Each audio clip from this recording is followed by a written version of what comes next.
kooxdana waa isdiyaareen barxada iskugu imaan rabe waxaa la rabay in maafiyo iyo aliina oo barxada iskugu keeno inta kala dhufeys ee galaan labadooda bis barxada iskugu keeno labadooda ee isdagaalaan naagta laga raayo ee jafato ee baxdo ma fahmoosin hadda si fiican ma fahmoosin naagtii laga raayo inay jafato ee baxdaa la rabay laakiin dagaalkii intii la gaarinbo gabdhahan guriga ka soo bixirabaan aliina iyo roodi iyo guriga ka soo bixirabaan oo dagaalka isku diyaariyeen iyo maafiyo iyo kooxdooda dagaalka isku diyaariyeen ayagana baangado soo qaata horta dagaal baangado la soo qaadanaya inaaga baangado la soo qaadana horta aan weligeed allahi ma arkin intaas dagaal ku jiray weligeed naag baangado soo qaadana horta weligeed ma arkin okay dib walaal haba soo qaadato maxamed ma aansad qof walba dagaalka si uu yaqaan ma haba soo qaadato ma soo qaadato baangada sheegtay seefafka adduunka yaa soo qaadato maxaa abaayo doon fiidiyay dooniga dhaaf abaayo doon fiidiyay dhaaf adi xago saabay dooniga dhaafna this about willigay ma maqlin tiktok ka arkay okay bas marka soo wada bixaan wiil la dhahayo doolshe oo meel iska fadhiyo oo wadada stage-ka dabka fadhiyo asaga iyo wiilal saaxiibadiis isla fadhiyaan dagaalkii intii gabdhihii aliina iyo roodi inta soo bixinba wiilkiya weer lagu soo qaaday stage-ka meesha nabad sugida joogto shacaba joogo dadkii dhanaa meesha buuxaan dagaalka gabdhihii loo socdo ma ogid gabdhihii waa laga soo wareejisto wiilka miskiinka doosho meel iska fadhiyo weerarkii lagu soo qaaday maafi way soo boodee baangada inay ku dhufatay gacanta qabtay wuu qabtee wuu iska kala tuuray fir iyo haraantii ku daldale ma fahmoosaan inuu dhigaysa laba wiil oo waxay wadato dhar cad ee maafiyo labadii dhar cadka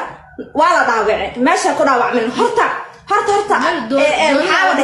horta gardaro nin gardaro horta ma guuleysto fahmoosin asxaabe nin gardaran ma guuleysto dadkan weerarta ayaga soo qaadeen barxada in la iskugu imaado la rabe dagaalka in laba loo noqdo la rabe maafiya aliina bis la iskugu bixiyo maxaa intii saafaf loo soo qaatay wiilka miskiinka saafafka loola dagaala naag miya asaga waa maya dagaalka maxaa ka galay ayaga nin mana wadate xabadayda saaxiibadiisa waaye doolshe ma fahanteen wiilkii dagaalku lagu bilaabo baangad loo soo qaatay ayadii naaga kale baangada wiilka ku garaacayaanba wuu qabtay hal jawl iyo hal jiisu ka dhigay nimankii la socdeen waa la dhaawacay ma fahmoosin nimankii la socdeen waa ayagoo hal jawl iyo hal jiisa kala carareen naagihii qaar la socdeen maafi xabsiyaa lagu guray maafi waafaqata way carartay ayadoo afka ka dhiigaysa ya moobeelkeedan askartaa gacanta ku dhigtay adminkan hadda la soo dhigaya islaamkane naaga adminka u heeso ma fahmoosaa magaceeda ma sheegaayo naaga adminka u heeso oo hadda soo dhigayso islaamka qoraalo runtaas yaa runtana dadka ka manaxiso ma fahmoosin nin gardaranna ma guuleysto dadka isku soo isbahaystay dagaal soo qaadeen duula soo qaadeen hal jawl iyo hal jiisa laga kala dhigay meel ay ka baxaan iimaylka lagama warqabo qaar xabsiga ku jiraan ragna waa dhaawac oo isbitaal la jiifaan yaa guuleyste sheega yaa guuleyste أنا أسميها وسميه ماشي أنا واحد أسميها كلاتي جوري إيجايا مجايا معنا برحلة مش كانت waxaan kala magaceeda ma sheegaayo way is ogtahay noloshay ka dhacday aragti maalinta aan saarta iyo caasa u jeeda laakiin indhihi halkaas inaa ka qabto ilaahay oo wiilkeeda joogto dilaani magaca ilaahay magaca rasuul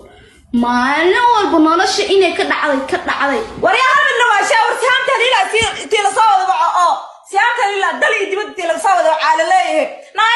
naaya hawiyaha yaa lagu dirin naaya hawiyaha yaa naaya hawiyaha yaa lagu dirin futada qabiil idinka gal iyo afki iyo siirka iyo candada qabiil fog iyo qabiil nacala idinku taaleen umad in ilaa saabani siyaamtan ilaa isfahna dad isfahmaan ani siyaamtan في إسفهان إيه وعاش إيه وذا نولاشان أنا حسوا ما تهدأ إسفهم وين أنا نسي هم تري وأكو كلا دقائقنا تذك فتري أبكى أو سعد نمك كشيء إن أدار كل هايان أنا إذا مذوس all of their إيدك تدورا والله أنا سيام تالي السعد أنا أقوله because ولا شيء دواء وحول بق ما أنت قبيلة أبا دنيا قبيلة كولا قبيلة كولا متر أنا فكيو قبيلة مشاء